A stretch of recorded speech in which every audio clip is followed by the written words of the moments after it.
اکثر جو ہے وہ ایک علماء سے بات آتی ہے کہ یہاں برصغیر پاک و ہند میں کوئی صحابی یا تابعی نہیں آئے، بلکہ یہ بات بعد میں صوفیوں نے اسلام پھیلایا ہے.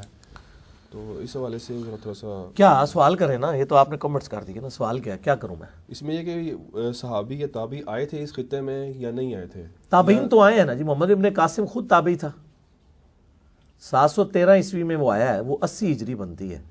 کئی صحابہ اس وقت زندہ تھے. کیونکہ وہ کہتے ہیں صوفیوں نے جی میں بتا رہا ہوں نا، محمد بن قاسم کا تو سب کو پتا ہے کہ محمد بن قاسم آیا تھا سندھ تک، باب الاسلام سندھ کو کہا جاتا ہے. تو محمد بن قاسم تابعی تھا. جب وہ سندھ تک آیا ہے تو ظاہر مسلمان یہاں آئے ہیں، اس کے بعد ہی مسلمان یہاں آباد ہوئے ہیں.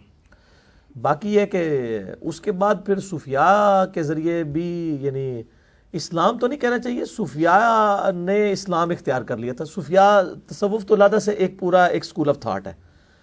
یعنی بدھسٹ میں بھی صوفیاء موجود ہیں، عیسائیوں میں بھی صوفیاء موجود ہیں، ہندوؤں میں بھی موجود ہیں. ان کو یعنی مسٹسزم کے ماننے والے ہیں. اس طرح مسلمانوں میں بھی اس طرح کے لوگ موجود ہیں. تو وہ انہوں نے یعنی صوفیاء والا یعنی ایک مذہب پھیلایا ہے. اسلام اگر ہے تو اسلام میں تو میرے بھائی جو تعلیمات ہیں وہ ہیں جو قرآن اور سنت میں لکھی ہوئی ہیں. اگر یہ سمجھتے ہیں کہ صوفیاء نے اسلام ہی پھیلایا ہے، وہ والا جس کو یہ اسلام کہتے ہیں کتاب و سنت میں، تو ہمیں بتائیں کہ کس صوفی نے قرآن کا ترجمہ یہاں کی لوکل زبان میں کیا ہے. یعنی صوفیاء تو 1000 سال پہلے انڈیا پاکستان میں داخل ہو گئے تھے نا. یہ دکھائیں جی کہ یہ ترجمہ یہ فلاں صوفی بزرگ نے قرآن کا ترجمہ کیا ہے. جس نے کیا ایک عالم دین نے، شاہ ولی اللہ دہلوی نے، جو خود پہلے صوفی تھا، بعد میں توبہ کر کے وہ کتاب و سنت کے منہج پہ آیا. اس کو 5 سال قید مطلب جنگلوں میں گزارنے پڑے لوگوں کے ڈر کی وجہ سے کہ قرآن فارسی میں ترجمہ کر دیا. بخاری کا پہلا ترجمہ جو ہماری لوکل لینگویج میں ہے وہ 1920 میں ہوا ہے، 8 سے 100 سال پہلے.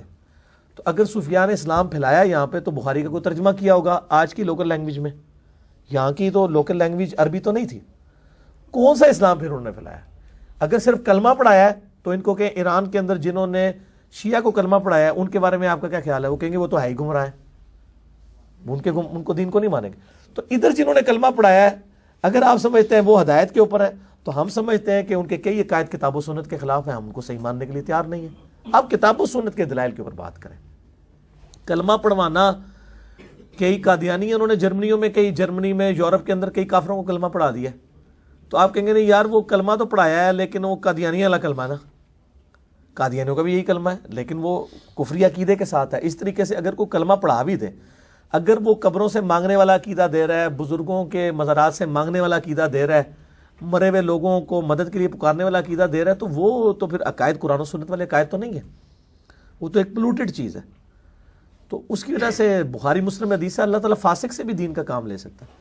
اس کا قطعی مقصد نہیں ہے کہ کوئی اگر عالم دین جو ہے وہ دین کی تبلیغ کر رہا ہے تو یہ چیز ضروری ہے کہ وہ اللہ تعالیٰ کا منظور نظر ہو چکا ہے. اگر آپ یہ سمجھتے ہیں تو بریلویوں سے کہیں کہ طارق جمیل صاحب کو اللہ کا منظور نظر ڈکلیئر کریں گے. دیوبندیوں کو کہیں کہ الیاس قادری صاحب کو اللہ کا منظور نظر ڈکلیئر کریں گے. اہل حدیث ان کے نہیں کریں گے، شیعہ ان کو نہیں کریں گے. تو پھر لوگوں سے آپ کو ڈیمانڈ کرتے ہیں کہ یہ منظور نظر ہے. یہ جتنے منظور نظر جن لوگوں کو ڈکلیئر کرتے ہیں اپنے اپنے زمانے میں اس وقت کے جو یعنی لوگ تھے نا حق گو، انہوں نے اپنے اپنے زمانے میں ان کے اوپر پوری گرفت کی ہوئی ہے. شیخ احمد سرندی مجدد الافسانی جن کو کہتے ہیں اور کہتے ہیں کہ یہ 1000 سال کے مجدد ہیں، اور کہتے ہیں جی انہوں نے دین الہی کے خلاف آواز بلند کی تھی تو بڑی دین کی خدمت کی ہے، تو ولی تو تھے نا تبھی اللہ نے اتنا بڑا دین کا کام لیا ہے. پہلے تو میں الزامی جواب دیتا ہوں کہ ثناء اللہ امرت سری صاحب نے غلام احمد قادیانی کے خلاف جہاد کیا ہے، علمی اتنا بڑا جہاد کیا کہ جب وہ گولڈا ملنے کے لیے گئے پیر میل شاہ صاحب نے اپنا مسلح چھوڑ کے ثناء اللہ امرت سری اہل حدیث عالم کو اپنے مسلح پہ کھڑا کر کے پیچھے نماز پڑھی ہے. اور یہ بات خود پیر نصیر الدین نصیر صاحب نے ویڈیو میں بتائی ہے. تو قادیانیت کے خلاف جہاد کرنے کی وجہ سے اہل حدیث عالم ثناء اللہ امرت سری کو کیا بریلویوں نے بزرگان دین مان لیا؟ یہ مان لیا کہ انہوں نے بہت بڑا اللہ نے ان سے کام لیا. وہ کہیں گے پاویں لے ہے گستاخ سی نا. تو تسی جنہاں نے نام لے رہے ہو ساڈے نزدیک وہ گستاخ نے، تو سانو کو دوست لاندے ہو؟ بیماری تو وہی ہے نا. شیخ احمد سرندی کے زمانے کے درجنوں بزرگوں نے شیخ احمد سرندی مجدد الثانی پہ کفر کے فتوے دیے ہیں، پتہ ہے آپ کو؟ اور یہ خود نقشبندیوں نے اپنی کتابوں میں لکھا ہے.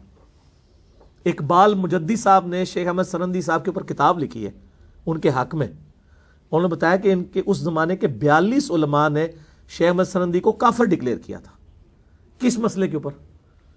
شیخ احمد سرندی نے مکتوبات میں لکھا ہے کہ اگر مجھے کوئی ہزاروں حدیثیں بھی دکھا دے نا انگلی اٹھانے کے اوپر، میں حدیثیں نہیں مانتا، یہ میں امام حنیفہ کے پیچھے ہوں، جو ان تک کال پہنچا تھا کہ یہ نماز میں انگلی نہیں اٹھانی چاہیے، اس لیے آج نقشبندی انگلی نہیں اٹھاتے نماز میں، اور مجبوراً غلام سعود سعیدی صاحب کو مجد الثانی کے خلاف پورا فتویٰ لکھنا پڑا ہے شرح صحیح مسلم میں، 30-40 صفحوں میں انہوں نے لکھا ہے کہ مجدد صاحب کا یہ مسئلہ غلط ہے، لیکن ان کو یہ بھی بتانا چاہیے تھا کہ مجدد صاحب کے زمانے کے علماء نے ان کو کافر قرار دیا ہے اس بات کے اوپر۔ ظاہر ہے جب ایک بندہ کہے گا جی مجھے آپ نبی علیہ السلام کے ہزاروں فرمان بھی دکھائیں میں نہیں مانتا، تو اس کے اوپر کیا فتویٰ لگے گا؟ لیکن وہ علماء چونکہ حکومتی پشت پناہی پہ نہیں تھے، وہ دب گئے، جس کو حکومت اٹھا لیتی ہے وہ آگے نکل جاتا ہے۔ پھر بعد میں ظاہر ہے کہ بادشاہ جہانگیر نے اور بعد کے بادشاہوں نے گود لے لیا اور معاملات آگے چلنا شروع ہو گئے، تو بزرگ ڈکلیئر ہو گئے۔ حالانکہ ان کے زمانے کے اندر اس طرح کے لوگ تھے جو ان سے خود عبدالحق محدث دہلوی المتوفی 1052 ہجری وہ بھی اختلاف رکھتے تھے مجدد صاحب سے، اور انہوں نے کہا کہ یہ اس قسم کے دعوے کرتا ہے کہ جو بالکل غلط۔ انہوں نے کہا جی قضائے مبرم جو ہے وہ بھی میری دعا سے ٹل جاتی ہے، جو نبیوں کی دعاؤں سے بھی نہیں وہ ٹل سکتی، وہ کہتے ہیں جی وہ قضا میری دعا سے تقدیر بھی بدل جاتی ہے، اور ایسی تقدیر جو کہ تبدیل نہیں ہو سکتی۔ اس کے کئی مسئلے ہیں، بڑے بڑے دعوے ہیں۔ امام مہدی کے بارے میں کہا کہ میری نسبت امام مہدی کو حاصل ہوگی، حالانکہ وہ سید نہیں ہے خود، اس کی کون سی نسبت حاصل ہوگی؟ مہدی تو سید ہوگا، غیر سید کیسے دعویٰ کر سکتا ہے کہ جی سید جو ہے وہ میری نسبت سے ہوگا؟ اس کو میری نسبت کا، اور انہوں نے کہا کہ میری نسبت کا کچھ حصہ اسے نصیب ہوگا۔ اب اتنے بڑے بڑے یہ تو امام مہدی کے بارے میں یہ تو دعویٰ امام جعفر صادق نے نہیں کیا، جو مجدد صاحب نے اپنے مکتوبات کے اندر اس طرح کے دعوے کیے ہیں، اس لیے ان کے زمانے کے علماء نے ان پہ کفر کے فتوے لگائے ہیں۔ لیکن مسئلہ یہ ہے کہ وہ آپ کو پتہ ہے نا، حکومتی پشت پناہی جب حاصل ہو جاتی ہے نا تو پھر وہ اس اعتبار سے چیزوں کو دیکھا جاتا ہے۔ لہٰذا بزرگ آپ کوئی بھی ڈیپ ڈک کریں گے، ان کے زمانے میں ایسے لوگ رہے ہیں جو ان کی بزرگیوں کو چیلنج کرتے رہے کہ یار یہ غلط ہو رہا ہے، لیکن وہ لوگ جو ہیں وہ حکومتی پشت پناہی میں نہیں ہوتے، اس لیے وہ بیچارے پیچھے رہ جاتے ہیں۔ حکومتی پشت پناہی والے لوگ جو ہیں وہ آگے آ جاتے ہیں۔ اورنگزیب عالمگیر کو چونکہ حکومتی پشت پناہی تھی، فتاوی عالمگیریہ اس کے نام پہ لکھوایا گیا، اتنا بڑا بزرگ، امام لوگ فخریہ کہتے ہیں جی میں خود مغل ہوں، ہمارے باوجداد میں سے جی وہ ٹوپیاں سی کے جناب گزارا کرتا تھا، اس نے حکومت کس طرح باپ کو قید کرایا، بھائی مروائے ہیں، وہ ساروں کو بھول گئے۔ وہ جو نماز قدر نہیں چھڑی، پرا بھی نہیں کوئی چھڑیا پائی انہیں، نہ نماز چھڑی نہ کوئی پرا زندہ رہن دیتا ہے، نماز فوت نہیں ہونے دیتی ہے، پرا زندہ نہیں رہن دیتے۔ باپ کو گوالیار کے قلعے میں قید کروا دیا اس نے، تو لیکن چونکہ وہ 1400 علماء کی اس نے دعوت کر کے فتاوی عالمگیریہ لکھوا دیا، اب سارے اس کو رحمہ اللہ، اور کہتے ہیں جی وہ آخری نشانی تھی مسلمان بادشاہوں کی یہ، تو آپ اور وہ مزارات پہ ہی بیٹھا رہتا تھا، ہاں وہ سارا کچھ ہے جی جی۔ تو مطلب اس سے بھی بڑے کام کیے انہوں نے۔ سلطنت عثمانیہ کو ہم رونا رو رہے ہیں جی، وہ یورپ کے سینے میں ہمارے حکمران بیٹھے ہوئے تھے، کیا کرتے تھے؟ تو میرا سلطان ڈرامہ مجھے بتایا جی، انہوں نے ڈب کیا ہے، وہ اس میں انہوں نے بتا دیا کہ کیا کچھ اسلام کی خدمت وہ کرتے رہے، اور ہم جناب وہ سلطنت عثمانیہ کو رو رہے ہیں۔ کتنی انہوں نے سینکڑوں لونڈیاں رکھی ہوئی ہوتی تھیں، عیاشیاں یہ لوگ کرتے تھے، مطلب مسلمان حکمران تھے، یہ اسلامی حکمران نہیں تھے، مسلمان حکمران تھے، ٹھیک ہے۔ اور آج کے حکمران تو وہ عیاشیاں سوچ بھی نہیں سکتے جو انہوں نے اس زمانے میں کی نہیں ہے۔ مطلب آج تو آپ نہیں سوچ سکتے کہ بھی لوگ جو ہیں وہ حکمران جو ہیں وہ لوگوں کو مروا کے ان کی بیویاں قابض کر لیں، کوئی اکا دکا واقعہ شاید ہی کبھی آپ نے سنا ہو، لیکن اس زمانے میں تو یہ عام تھا، بنو باس کے دور کے اندر یہ لوگ کرتے تھے۔ اب تو ان کو پتہ ہے جناب ٹی وی میں خبر نکل گئی تو اسی منہ نہیں دکھانے کے قابل رہاں گے۔ یہ تو بڑا مبارک دور جی اللہ دے بندے ہو جیسے تسی پیدا ہوئے ہو، میڈیا دا دور ہے الحمدللہ۔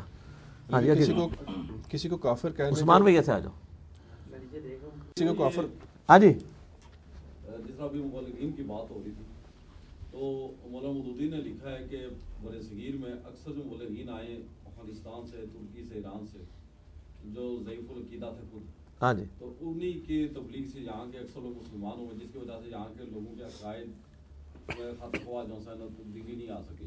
نماز روزے کا تو جی جی مجھے پتہ ہے مودودی صاحب نے اس طرح کی باتیں لکھی ہیں، کس حد تک مودودی صاحب نے بالکل ٹھیک لکھا ہے، وہی تو باتیں میں زیادہ بہتر پیرائے میں بیان کر رہا ہوں، پوری ڈیپ ڈک کر کے۔ انہوں نے تو ایک ورڈک دے دی نا کہ ضعیف الاعتقاد لوگوں نے یہاں اسلام پھیلایا، اس لیے یہاں پہ لوگوں میں ضعیف الاعتقادی رہی۔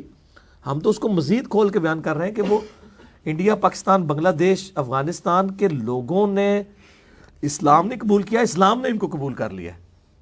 کچھ ان کی باتیں ہوگی مکس ہو کے تو وہ معاملات چل رہے ہیں۔ خود مودودی صاحب بھی اسی سسٹم سے ہی اٹھے تھے، اللہ نے ان کو ہدایت دی تھی، تو وہ تو ظاہر ان کے والد صاحب بھی پیر تھے ایک بہت بڑے. تو یہاں پہ معاملات مطلب میں یہ کہہ رہا ہوں کہ یہ جو دلیل بنا لی ہوئی ہے نا کہ اگر کوئی بندہ دین کا کام کرے گا وہ ضروری بزرگ ہی ہوگا. بخاری مسلم حدیث ہے اللہ فاسق سے بھی دین کا کام لے سکتا ہے. کئی ایک لیے ہیں خود یہ کہتے ہیں حجاج بن یوسف نے یہ کام کیے. تو حجاج بن یوسف تو 600 صحابہ کا قاتل ہے. 1,20,000 سے زیادہ لوگ اس نے اپنے دربار میں قتل کروائے. اتنا بڑا ظالم فاسق و فاجر شخص ہے. تو اس نے جو اس کی جو تعریفیں کر رہے ہوتے ہیں اس وقت وہ کہتے ہیں نہیں ہم اس کے کام کو صحیح کہہ رہے ہیں, وہ خود ٹھیک نہیں تھا. تو ہم بھی یہ کہتے ہیں کہ اگر کسی نے کوئی دین کا اچھا کام اپنے زمانے میں کر دیا یہ اس کی بزرگی کی دلیل نہیں ہے. بزرگی کنفرم کس کی ہے؟ صحابہ کرام کی. اس کے بعد آپ کی اسیسمنٹ ہو سکتی ہے. میں نے بتایا نا بریلویوں کے بزرگ دیوبندیوں کے نزدیک مشرک ہیں, دیوبندیوں کے بزرگ بریلویوں کے نزدیک گستاخ رسول ہیں, اہل حدیثوں کے بزرگ ان سب کے نزدیک نجدی ہیں, اہل حدیثوں کے نزدیک ان کے ساروں کے بزرگ جو ہیں وہ مشرک ہیں. تو اس کا تو اینڈ ہی کوئی نہیں ہے. جاؤ اپنے اپنے بزرگاں کی فکر کرو, فاتحہ پڑھو جا کے.